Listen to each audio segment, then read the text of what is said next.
Bismillahirrahmanirrahim. Assalamualaikum warahmatullahi wabarakatuh. Anak-anakku sekalian, pada kesempatan ini kita akan memulai pelajaran kita pada bab 1. Namun sebelumnya, agar lebih barakatnya, alangkah baiknya kita memulai pelajaran kita dengan sama-sama membaca basmalah. Bismillahirrahmanirrahim.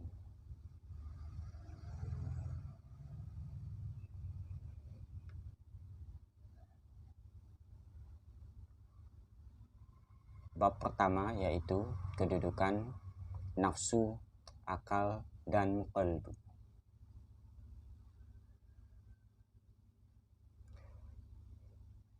Pengertian dari nafsu.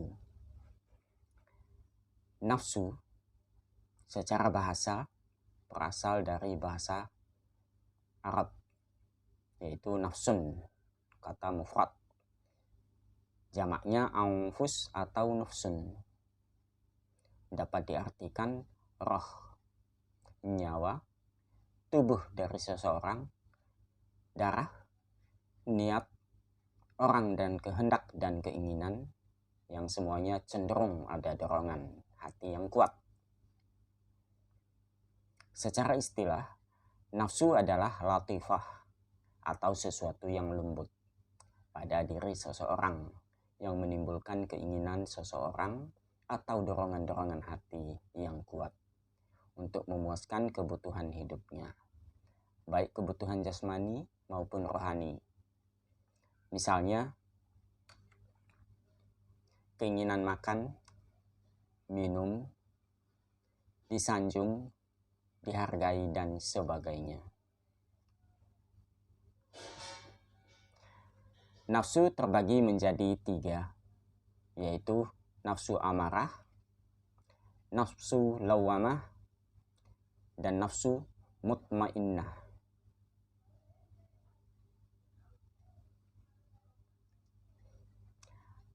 Nafsu amarah. Nafsu ini memerintahkan seseorang kepada keburukan. Dan apabila ia mengajak kepada kebaikan, sesungguhnya di balik kebaikan itu menyimpan maksud yang buruk. Maka hasil akhirnya juga buruk. Maka setiap keinginan nafsu harus dicurigai. Jangan sampai kita terjerumus ke dalam hal-hal yang tidak diinginkan. Dalam Al-Quran, pada surat Yusuf ayat 53, Allah Subhanahu wa Ta'ala berfirman, Bismillahirrahmanirrahim. Wa ma ubarri'u nafsi innan nafsa la'ammaratun bisu'i illa ma rahima rabbi inna rabbi ghafurur rahim. Yang artinya, dan aku tidak membebaskan diriku dari kesalahan, karena sesungguhnya nafsu itu selalu menyuruh kepada kejahatan, kecuali nafsu yang diberi rahmat oleh Tuhanku. Sesungguhnya Tuhanku Maha Pengampun lagi Maha Penyayang. Quran Surat Yusuf ayat 53. Selanjutnya, nafsu lawamah. Yang dimaksud dengan nafsu lawamah yaitu an-nafs al-lawamah adalah jiwa orang mukmin yang mencelanya di dunia atas kemaksiatan, memandang berat ketaatan, dan memberinya manfaat pada hari kiamat. Ketika seseorang memerangi nafsu ini dan ditekan terus supaya nafsu ini ikut kepada suatu yang benar menurut syariat, maka seorang pun takkan mampu mengalahkan nafsu ini. Kemudian nafsu ini akan kembali ke pemiliknya dengan dicela-cela dirinya. Seperti yang Allah Subhanahu wa Ta'ala berfirman pada surat Al-Qiyamah ayat 2 yang artinya, dan aku bersumpah dengan jiwa yang amat menyesali dirinya sendiri. Selanjutnya yaitu nafsu yang ketiga adalah nafsu mutmainnah.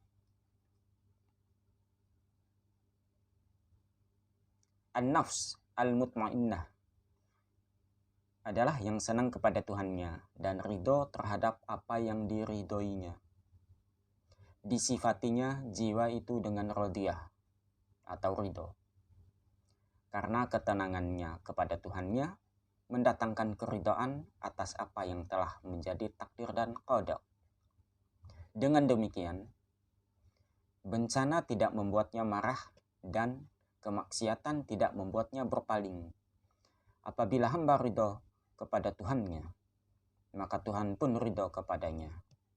Oleh karena itu, firman Allah Subhanahu wa taala, radiyah atau ridho diikuti dengan firman-Nya mardiyah atau diridhoi.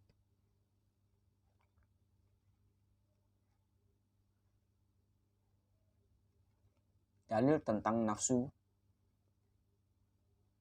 ada pada surat Al-Qasas ayat 50 yang artinya, maka jika mereka tidak menjawab tantanganmu, ketahuilah bahwa sesungguhnya mereka hanyalah mengikuti hawa nafsu mereka belaka.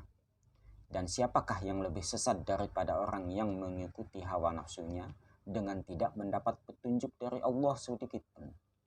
Sesungguhnya Allah tidak memberi petunjuk kepada orang-orang yang zalim. Untuk pelajaran kali ini cukup sekian. Mudah-mudahan anak-anakku sekalian dapat mengerti. Sekian dan terima kasih.